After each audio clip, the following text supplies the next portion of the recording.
This case happened about 15 years ago. I would just call this murder an overkill because of how many times he shot. On the night of August 20th, 1998, 32-year-old Eric Baxter was found shot to death in a house he shared with his mother in rural Dixon, Tennessee. Eric and his mother, Joy, were prominent members of the community, and they owned several convenience stores in the town. Eric was at home one night by himself, and he was shot multiple times. Well, county car is priority 1. Her son has head wounds, a lot of blood. The local sheriff's office and Tennessee Bureau of Investigations arrived on the scene. But there wasn't a lot of evidence, and the murder weapon was never found. Be advised, this will not be a self-inflicted. We will need CID out here. Did you murder Eric Baxter? No. No. He's lying. 15 years later, no one has been arrested for this murder, and several suspects still remain. Sadly, Eric's mother, Joy, didn't live long enough to see justice brought to her son, but his very best friend is still hoping for that justice. The night of the murder, Eric had called me. He tells me the dogs were barking. He said, you know, something is out here. When I looked over and saw him lying in that casket, that's the day it became real. What's the best you think we can really hope for in this case, given all the circumstances? Well, I hope that by the end of the week, we're able to have a strong enough case where we can convince the DA that he wants to take it to a grand jury. I think this case has been real difficult because there's not enough evidence to be able to point to just one clear person. Hopefully we can help. You hate to come to town and get everybody's hopes up and then nothing new changes. I know. So it's very stressful. We'll see what we're up against. It has been 16 years and still no answers. Police consider her killing a cold case. Years later, the case is still unsolved. There are so many cold cases out there just waiting to be solved. The crime scene ultimately tells the story of the murder. We want to bring justice to these victims.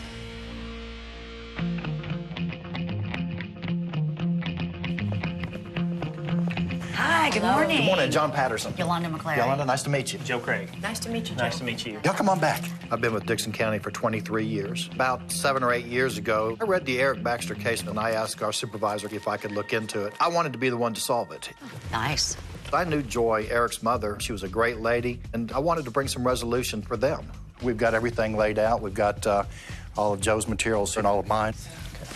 Joe Craig is a special agent with the Tennessee Bureau of Investigation. They were brought in from the very beginning to process the crime scene. So these are all These photos. are all hard copies of the crime scene. You're going to want to look at those. Yeah, I want those. I was the agent on call the night of the homicide. This was my first homicide. I've had over 60 death investigations, and I've got one unsolved. And this is it? And this is it. Oh, my God, it's got to make you crazy. It's caused some sleepless nights. Are there things I would have done different? Yes, there are. I'm a much more seasoned, much more experienced investigator. Would those things resulted in a different outcome at this point? That's a question I don't know the answer to. This week, we're bringing in Alan Brown. Hey, Alan. Hey, Yolanda. Kelly. He worked for HPD, Houston Police Department in Texas, and I was at the DA's office. Good to meet you. He graduated to homicide. I moved up to prosecuting murders, so we've worked a lot of really tough cases together, and he is one of the best cops that I have ever seen. From what I've seen in the case, it's got some good clues in it, got good witnesses in it, so we have a good starting point. Okay, so Eric Baxter is our victim. He was general manager for Convenience a convenience store corporation. Eric Baxter was a very motivated young entrepreneur. He was in charge of the block of convenience stores owned by his mother. So everybody knew who they were well respected. Most definitely. Working a homicide case, you develop a victimology. You learn as much about that person as you can. And Eric was somebody that had such a bright future. It didn't make sense why somebody would want to do this. He was shot 6 times. There was overkill. There was post-mortem wounds. He had 3 to 4 potential fatal gunshots. But the person responsible took the time to place the gun to the right temple of Eric and pull the trigger. That's overkill. This was somebody who had a reason to develop rage, anger, and take it out on Eric. He knew who was standing on the other end of that gun. Okay, so let's talk about the suspects. One of the people that y'all focused on was Tommy Wortham, right? Tommy had leased one of their convenience stores called Tice's Springs Market. Joy Marsh had told us they had received information that there was drug activity going on at the store while Tommy operated it. She wanted him out of the store. He felt Eric and his mother had offered him the opportunity to buy the store, and then they pulled back that offer. So Tommy lost the store. What else was the deal with him? He was a lieutenant criminal investigator for the Hickman County Sheriff's Office. Honestly, you just cannot have a worse suspect than a cop because they understand the investigative process. They know all the rules that we have to play by. They know how to get around those rules. And they also could possibly still have people within their agency that are on their side when it comes time to look at the case. Who else in all the people that you looked at back then have a motive as strong as this one? Jerry Ragsdale. Y'all were focused on him initially because of their relationship. You're right, correct. Jerry and Eric were lovers. Exactly. So in the beginning, was he forthcoming with you about their relationship? No, he was not. Initially, Jerry Ragsdale denied having a relationship. Later on, he admitted that they did have a sexual relationship for 10 years. Based on that dishonesty, the investigation headed down his road. Jerry would have access to this home. He knew the family well. He had a key. He would come to the residence for cookouts, for family events. And at the time, Jerry worked for him, so he was in daily communication with Eric. We had learned that Jerry was not treated well by Eric. What else about Jerry Ragsdale made him an initial suspect? The overkill thing? Yeah, overkill. With overkill situations like this, you always first look to who's closest to the victim. Jerry and Eric had known each other for years. They'd even lived together at one point. If Jerry and Eric were truly in a relationship, then maybe this is a crime of passion. Maybe they were fighting at the time, or Jerry wanted more and it just pushed him over the edge. I think we can just about recite this case at this point. And you know, you always want that little extra piece that just goes, yes. I really want to get out to the crime scene. I just want to see it firsthand. Sounds good.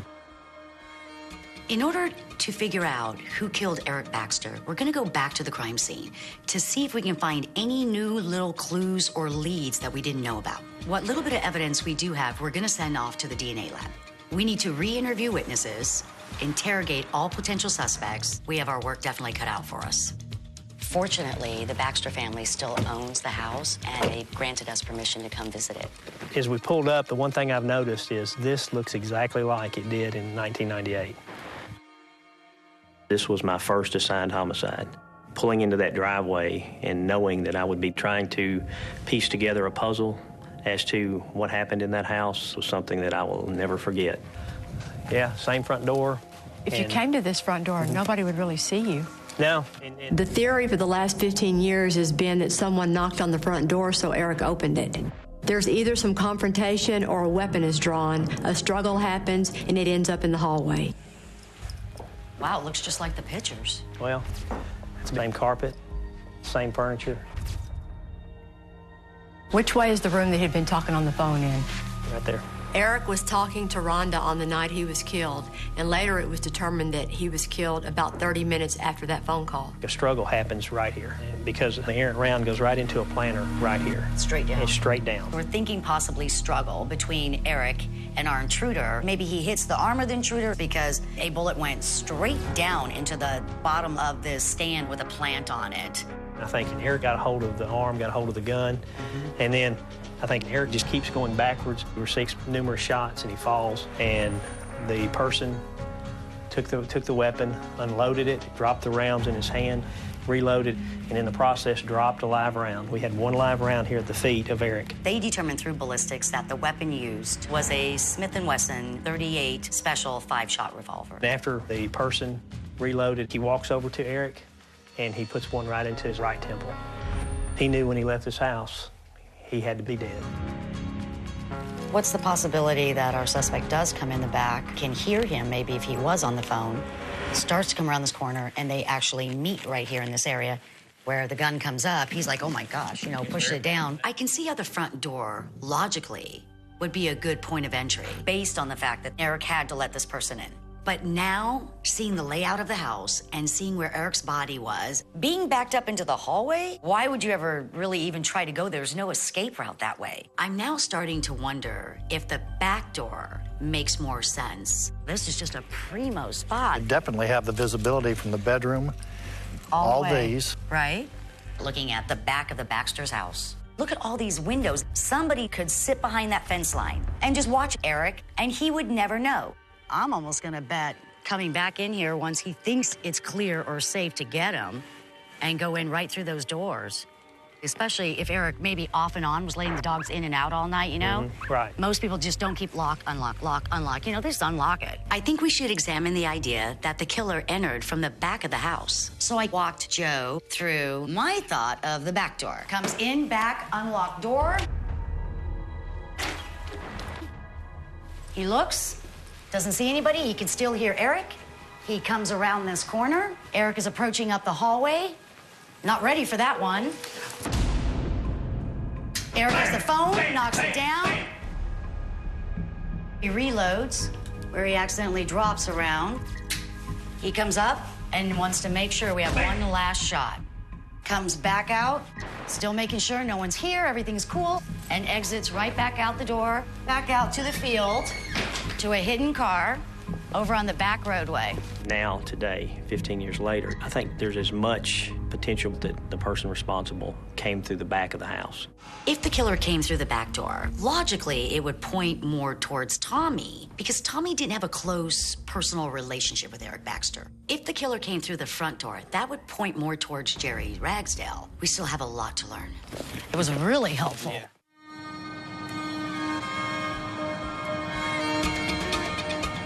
Eric Baxter was murdered 15 years ago, and right now we only have 2 suspects. In every case, we always want to learn everything we can about our victim, so we're going to go visit his very best friend, Rhonda Talbert, who happened to be on the phone with him 30 minutes before he was murdered. Hello, ladies. Hi, Rhonda.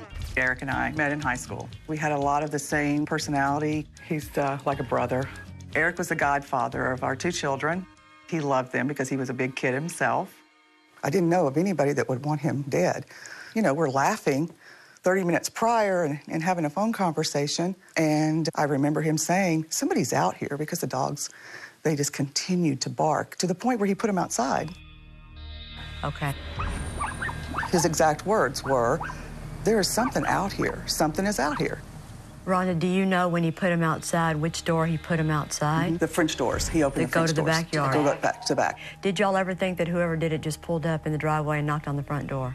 I didn't, because of the dogs barking. I thought that somebody had been watching him and was waiting for him to get off the phone.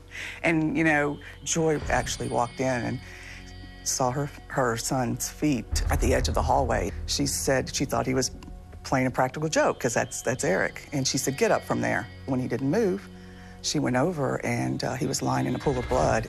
And she said she just began screaming. That image was forever embedded in her head. So, you know, it took an emotional toll on her. She was consumed with it. Very much consumed. Did she ever become aware that they were sort of talking about Jerry Ragsdale? Yeah, because they kept drawing the circle and saying that this was somebody that Eric knew. And back then, you know, Tommy Wortham was in the purchase of doing the lease purchase, and that all kind of fell apart. How much did you know about all that from talking to Eric? Well, I knew that they weren't going to renew his lease. Did Eric ever have any problems with Tommy? I think Tommy mainly dealt with Joy. I don't even know that they had conversations. He didn't really know him. How do you think Joy would feel about us reopening the case? Oh, she'd be ecstatic, yeah. Okay. It was her mission that she was going to find this killer. After talking to Rhonda, we need to get back to the crime scene to test our backdoor theory. Okay, this is our driveway. Right now, I'm looking at the garage. Looking at the front? Yeah, so here's the woods, and back in here, nobody's going to be coming down the road. Nobody's going to be coming probably down this. It's dark. He could park all in here, and if you sneak up on the house, there's a little rise there where they would never see you coming or see anything. Let's walk this real quick and let's see if this is even possible. Watch out for snakes. Great. Watch out for that barbed wire. Be a lot easier if we had on the right shoes. Yeah, see, something like that if you don't know to look for it, it's cut. Yolanda, this fence is cut. It's cut right here, too, girlie. Is it really? Yeah, look. It's cut right here. It sure is. It's all cut. There's no way of knowing for sure when the barbed wire was cut, but if our suspect did cut this wire, that's huge. It goes to show deliberation, premeditation, and planning. Can you get through there? Right over. Watch this. Be careful. All right. Remind me to hit the treadmill. I really do believe this is the way our killer gained access into Eric's house. Tommy didn't know Eric well enough just to show up at the front door. So this would be more of a way that Tommy would gain access. If Jerry was the killer, they were lovers. I could see Jerry just going right up to the front door. But before we can rule Jerry out... So we know he's alive at 10:30. We know he's dead at 10:59. At 11:03, Joy calls Ragsdale. Could Jerry have made it back in time for that phone call? Let's go. We're going to see if he had enough time to be able to drive from Eric's house back to his apartment and then answer that frantic call from Joy, Eric's mom. He only had 34 minutes to do all of that. I don't think he's gonna drive like a maniac. He's probably crying and upset right now, too. Absolutely. He's freaking out. He's hysterical. He's not in perfect control of his faculties. So you're coming up on 6 minutes only now. Now you're gonna go right. We're at 10 minutes and 40 seconds right now. So we're on his street right now. There it is. Go up to the door and I'll time you.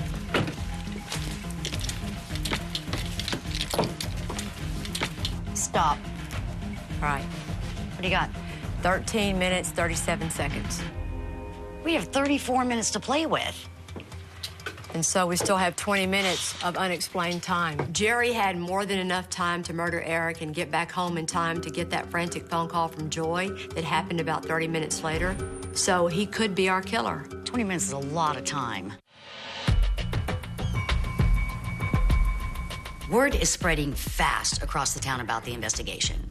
So TBI agent Breedlove and Sheriff Bledsoe are gonna go talk to Tommy, see if they can catch him off guard and ask him a few questions. There's no DNA sample from Tommy on file from the initial investigation. I don't think they ever got it because maybe they never felt they had enough to approach him. So we're hoping to get a sample from him, so the lab could compare it to any possible DNA profiles that are obtained from Eric's clothing. Tommy, can we have a minute of your time? I see you still smoking. Got to quit. You ain't getting any younger, man. Do you still think about this case? Every day. Tommy, how can we eliminate you as a suspect? Find who did it. Well, we're trying, but we got to eliminate you first. Right. I've never killed anybody in my life. I have nothing to hide. You've been in the business, you know. Well, I think that's why I'm being looked at so hard is I was a detective, so I knew how to do it and get by with it. There have been several people who said that you did own a 38. Talk to anybody that's ever worked for me. Every deputy I've ever worked with, I've never owned a 38. We know the connection, relationship between you and Eric. Have you ever been in Eric's house? Ever? Don't know where he lived, don't know where his mother lived. There would be no reason whatsoever that your DNA would be anywhere in the house. No. That's what you're saying?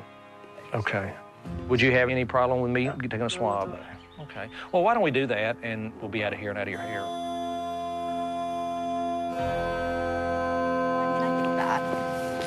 That would probably hurt his feelings. Hello? This is Mike Breedlove, TBI. We got a good interview, and we did get the DNA samples. Great. It's good news that we have Tommy's DNA sample so that we can compare it if the lab does develop any profiles. But I'm really kind of wondering why he gave it up so easily. Kind of does make him look a little less like a suspect. He agreed. We let him take it. Toast. It's been a good day. Yay. Cheers. Now, Alan and John are going to go try to track down Scarlett, Tommy's ex-wife. She knows something about that night, and now that they're divorced, maybe she'd be willing to talk. How you doing? Scarlett? I just got a text from John. They couldn't find Scarlett, but they're bringing in April Davis. Her sister? Yeah. Okay. Awesome. Well, hopefully she'll know where Scarlett is. You doing okay? Good. Just got home from work, so y'all just caught me just in time. I bet back in '98 when the Eric Baxter murder occurred, you and your sister talked a lot? Well, all I remember is she told me that she don't know what happened. What did she say about Tommy? Where was Tommy? She didn't say. She said he wasn't there. You definitely remember her saying Tommy wasn't home that night. Right, that Tommy wasn't there. When they interviewed Tommy after the murder, he said that he'd been home all night. But now April says that Scarlett told her Tommy wasn't home that night. It's two totally different stories. I'm gonna ask you a question. I want you to just tell me a straight answer. Okay. Do you think Tommy had anything to do with this? I've always had a question. I knew it was something to do with Tyson Springs. Tommy Wortham was in the process of doing a lease purchase on a store that Eric Baxter and his mother Joy Marsh owned. By many different witness accounts, Tommy Wortham was not happy about the store deal going south, and he did not like Eric or Joy because of it. Has Scarlett talked to you about this? No, she don't talk about it much at all. She called me just now. Can you call her right now and let us talk to her and see if she'll come down here and talk to us? Yeah? You want me to Do do that? that? Sure. You just talk to her. I'm honest with us yet. Hey, is you trying to call that detective? See if she'll talk to me real quick. Scarlett, you come talk to me tomorrow. How about, say, 8:30 here at the sheriff's office? Okay, and I'll see you tomorrow.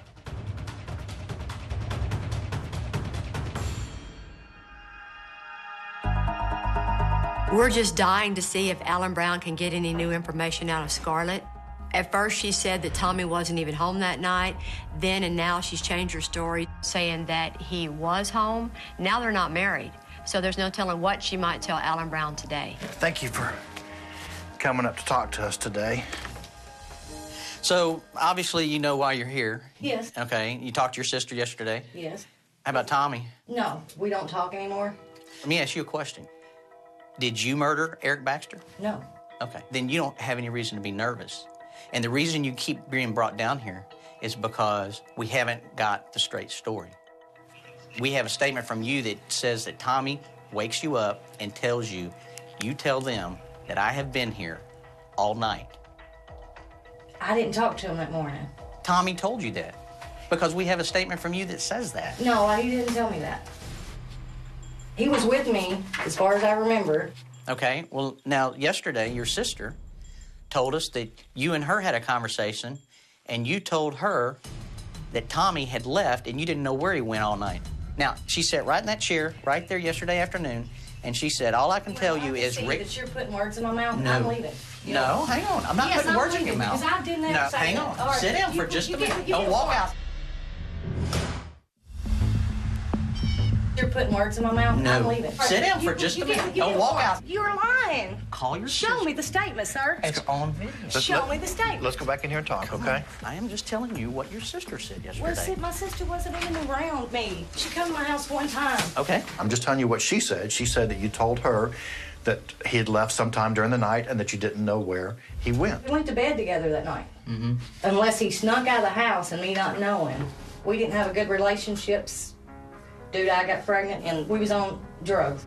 I want to hear how mad she'll say that Tommy was about the store. Well, then let me ask you this. So let's just back up. Like, okay, y'all were leasing the store. We lost the store. I didn't let it get to me. Like, you know, it wasn't a big deal. Let it get to me like he did. But he took it harder, I guess. He had lost his cop job. Just everything was falling apart so close together. In her interview, Scarlett admitted that things were really bad for Tommy right before Eric's murder. Tommy Wortham's boss had lost re-election as sheriff, so he was no longer going to get to be a cop. Scarlett was 8 months pregnant. He had no financial security. His world was falling down around him. In the middle of that crumbling world were the Baxters. I do have a few questions myself. What kind of questions? Well, somebody had questioned me. Mm-hmm. They asked me where Baxter lived, and I said Jones Creek. And Tommy's the one that told me where they had lived. Yes. We was riding around one day back roads, and he pointed out their house.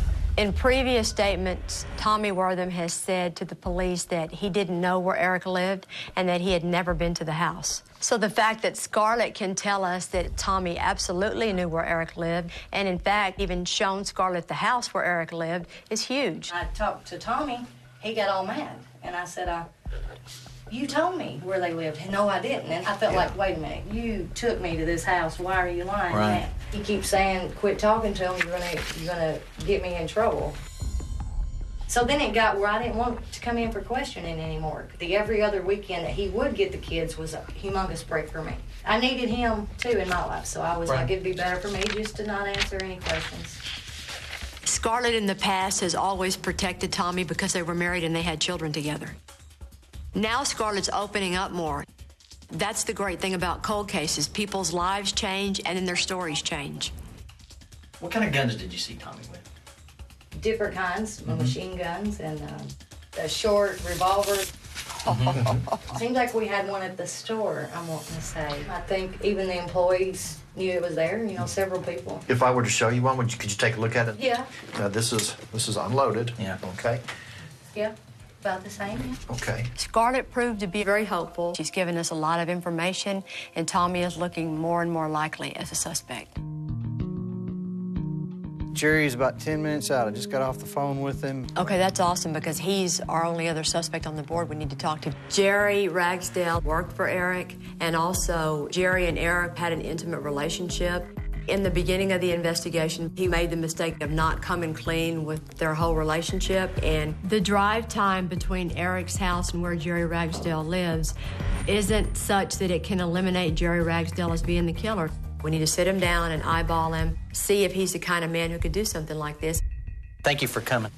We're re-interviewing everybody, just going over it one more time. We know in the beginning that you weren't totally honest because of certain reasons, and we want to cover all that. I hated Dad so bad for doing that, but I thought I was doing something good. Right. It turned out to be something bad. It does hinder investigations when people are not totally honest because it throws up red flags because there's nothing bigger than a murder investigation because somebody's lost their life. I wish to God that I'd never done that, but I did it. There's nothing I can do about it. I just have one question. Did you kill Eric? No. Okay. No, I loved Eric. That was like my family. Okay. What was your take on y'all's personal relationship outside of the... It wasn't like we dated or anything, nothing like that. It was just like we caught it fine. Did you have other relationships besides Eric with men at that time? No. What about Eric? One of his friends that they had just fooled around a little bit. How'd that make you feel? Did it anger you? No. When was the last time you saw Eric? That day, called me, and I'm like, I'm not coming in tomorrow. I'm not doing this. You know, if I've done this, I've done that. I said, I've worked day and night. So just basically fussy. So then I feel bad. So I call, I apologize. Like, I'm sorry, for being such a butt. I'll go ahead and come in tomorrow. I'll do it. He's timid. I feel sorry for him. Do you own a firearm? No. You've never owned a firearm, ever? I never even shot one except when I was a kid. With experience, and call it intuition if you want to, there are certain things that you can go by. Jerry Ragsdale doesn't seem like the type that would commit murder, but more importantly, Jerry Ragsdale knows nothing about guns. So if this had been an amateur killer in the middle of a crime of passion where they've lost it and they're not thinking clearly, we would have evidence all over the place. But this was an immaculate crime scene. I just hope that y'all find who did one day. Well, we are still working on it. I appreciate your time. Thank you very much. You have to use your common sense. It was 1998. It was small-town rural Tennessee, and understanding why he lied about the relationship makes perfect sense. There's no way that Jerry had anything to do with Eric's death. He's like, I would never own a firearm. Never owned a firearm. No doubt he needs to come off the board. Everybody's good. He's cleared. He couldn't kill a thing. Now that we've ruled out Jerry Ragsdale as being the killer, we can really focus on Tommy Wortham.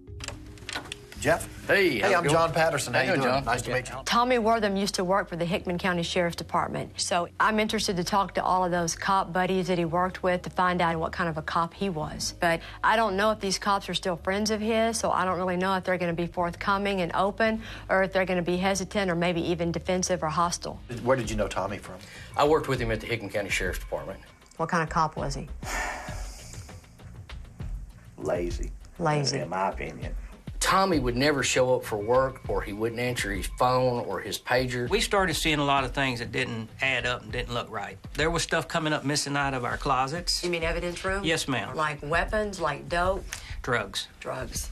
I had heard he was doing some cocaine and doing some marijuana, but... Okay. Tommy was upset about the store issue with this lady. The lady that Joy. that owned it. Basically what he said is that they had backed out of the deal, and that he had already paid X amount of dollars to the lawyer. He was just pissed about it. Pissed about losing the case. How'd you know that, Gary? Because he said it. I mean, he would talk to us about that when we would be working, And then all of a sudden, boom, that happens. I mean, it's quiet for just a short time, and pow, he ends up dead. Do you remember ever seeing Tommy with any guns in specific? Yeah, 38 snub nose. Talked to every deputy I've ever worked with, everybody. I've never owned a 38. He made it a point to, kind of hide it as he was trying to stick it back in his drawer. And I said, well, what do you got there, man? And he said, oh, it's a little 7.38 I picked up. We actually went to a bar one night. I said, Tommy, you've got a 38 in your back pocket. You're not taking it in the scope. How'd you know that? I could see it. It was in his pocket at first. The 38? Yeah, the 38. And I said, Tommy, we're not taking that in there. It's a bar joint. You're going to be drinking. And he said, no, I'm going to stick it right here. And he stuck it in here and he covered it up. What would you say if you heard Tommy told us that he's never owned a 38? I'd say he's lying.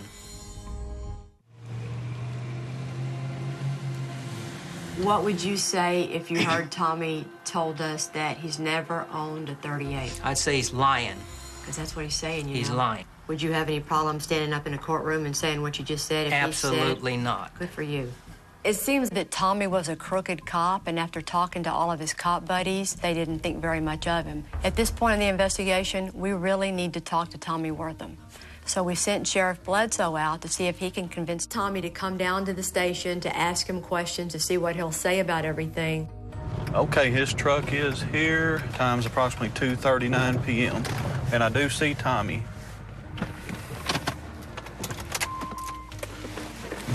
Tommy! Man, have you got a minute? Yeah. What I want to ask you, the other day when we talked to you, you was interested in wanting to get your name cleared on this. Not interested. I want... Okay. 15 years of this, Jeff. That's why I want to give you a chance to talk to him before it gets to the point that they try to start pushing something to the grand jury. And I've told everything I know to tell. You know, I don't want to turn around and say something different than what I said before for lack of memory. Well, if you don't know and be or looked remember, at like a liar. I know. You know. As they say, they can indict a ham sandwich, and by the time it's figured out, you know what I mean, over something, a twisted word or something, me go to jail and my life's ruined. This may mark you off the list from now on. I know I didn't kill the boy. I mean, there's no way anybody could ever prove that because it didn't happen. Right. Circumstantial evidence could lead to at least you having to go through all that mess. Jeff, let me talk to my wife and my family, and let me think about it. It won't be today, but yeah, I'll probably come over and talk if you're there. All right, yell at me. All right.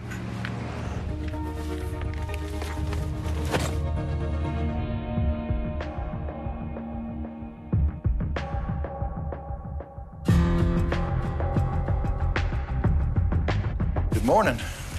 Morning. Well, I thought I'd start off by saying Tommy didn't show up this morning, not even a phone call. Then DNA results came in, and there wasn't enough trace DNA to work with. They didn't get any profiles at all on him? Right. Okay. The lab was not able to extract any kind of DNA from the evidence. So now we have Tommy's DNA sample, but we don't have anything to compare it to. So we just lost our last chance of having any physical evidence in this case. And we would like to have those great little things happen, but it's the real world of cold cases. And I feel like after all this week's worth of work, we had that whole board full of circumstantial evidence and details and inconsistencies. And I gotta say, I would be comfortable taking this case against Tommy Wortham for murder to the district attorney. Well, I'll be honest with you, Kelly. I feel a lot better than I did before, but, I mean, it's still totally a circumstantial case. And that's a bad thing. It's a scary thing. But look at it like this, John. A circumstantial evidence case is a case where you don't have an eyeball witness, and you don't have a murder weapon, and you might not have DNA, but you have all these little bitty things up here that tell you what happened when the crime happened. So let's say our big circumstances is what? Pick one. He doesn't have an alibi for where he was that night. Okay. And that's our circumstance. There we are. And who had the motive? Tommy Wortham. Tommy lost the store. He lost the store on July the 1st, which is 7 weeks before our murder happened. Right. He lost his cop job, so he's got no source of income. You have Scarlett saying, I don't know where he was. What did she say about Tommy? Where was Tommy? She said he wasn't there. You have the fact that he's using drugs. I'd heard he was doing some cocaine. You have the fact that he said all along he never owned a 38. And now you have cops saying he owned a silver 38. I'd say he's lying. He's also lied to the sheriff saying, never been to that house. Don't know where he lived, don't know where his mother lived. And you have Scarlett saying, yeah, he's been to that house. We was riding around one day back roads, and he pointed out their house. The whole way we've decided that he entered through the back door of the house. The way someone who's trained comes up on and surprises Eric. All these little bitty things are circumstances. And when you add them all up, and there's no way you can break them. Circumstance cases are all these little baby elements, all pointing back in the same direction that you can't do anything about because they are the truth. To me, they're better than any other kind of case. I take all this over a witness. And the reason is because by Tommy's own spoken words, we can refute everything he said. It's always going to be this do we jump off the cliff now issue with cold cases. You can't sit around as a prosecutor your whole life thinking, maybe I'll find a gun one day. You're not going to ever find the gun. No. So there comes a day where you have to decide it's time to do something about this case, and Tommy Wortham's fate should soon be in the hands of a grand jury. I think we're ready to take this to the DA's office and see what he says. I feel a tremendous sense of relief. Everything we've done has not been in vain, and we might be able to offer this family a little bit of closure in this case. We probably ought to get over there so we're not late. All right. Joe and John took the case to the district attorney this morning, and so now we're waiting to hear what the DA thinks about all the evidence. Good morning. Hey, good morning. If he thinks that he has enough to present the case to a grand jury, he'll take the evidence to 12 citizens of this county and see if they believe there's enough evidence there to warrant an indictment. If they do, then that means one day there will be a trial where 12 citizens of this county decide if they believe there's enough to convict Tommy Wortham for the murder of Eric Baxter. Let me first say I really appreciate the work that's being done. This is a case that I've followed since the day it happened. I was on the crime scene, and it's a case that I've always felt like could and should be solved. Occasionally I look back at cases that are unsolved and I think, boy, I wish we had done this or I wish we had done that. But I think this case has been well worked from day one. It has. But sometimes you just need the passage of time to help you get there. And this case kind of benefited from that. Good things are happening, and based upon what I've heard this morning, I think our grand jury ought to hear the investigation with a goal to getting an indictment and then advancing to the more important part, and that is seeking justice and seeing that a conviction is had. I think that that's perfect. What do you do? Well, happy with that? I agree, and I think we'll keep working, doing our part. After all these years, to present this case to a grand jury couldn't be any better. We want to see justice in this case. That's great. That's great. Well, thank you so much. Thank you. It just makes us feel like all the work that's been done is going to be validated. Thank you, General. Thank you. It was a wonderful moment. It was elation. I mean, I was just so glad to hear him say that he felt we've been able to establish that Tommy Wortham might have committed this crime. Knowing Joy, Eric's mother, personally, I'm just so proud that we finally reached our goal. And I really look forward to the day we take this case in front of a jury. This is the fun part.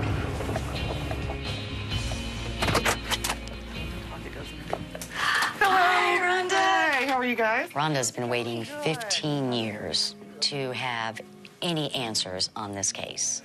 So you've been waiting all week to hear what happened? I have. Pretty much talked to everybody that we needed to. We took the case to the DA this morning at 9 o'clock. He's decided that he's going to take the case to a grand jury to ask for the indictment of Tommy Wortham. Wow. Wow.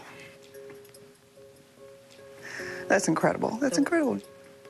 I am just so hopeful that he's going to get justice, I think you will. I think you will, too. This is a long time coming. This is almost 15 years. I want to jump up and scream at the top of my lungs, joy, we did it. Eric would be happy to know that we cared so much. On behalf of, Eric's family and ours, I want to thank you from the bottom of my heart for everything that you guys have done to get this where it is right now. It means a lot. It means a lot to everyone. It does too, to be able to help you. To do some good. Thank you so much. Thank you, too. Give me a hug. I'm so happy that Rhonda and Eric's family can put this terrible event behind them and begin to heal, and that Jerry Ragsdale can know that he will never again have to worry about being arrested for a crime he didn't commit.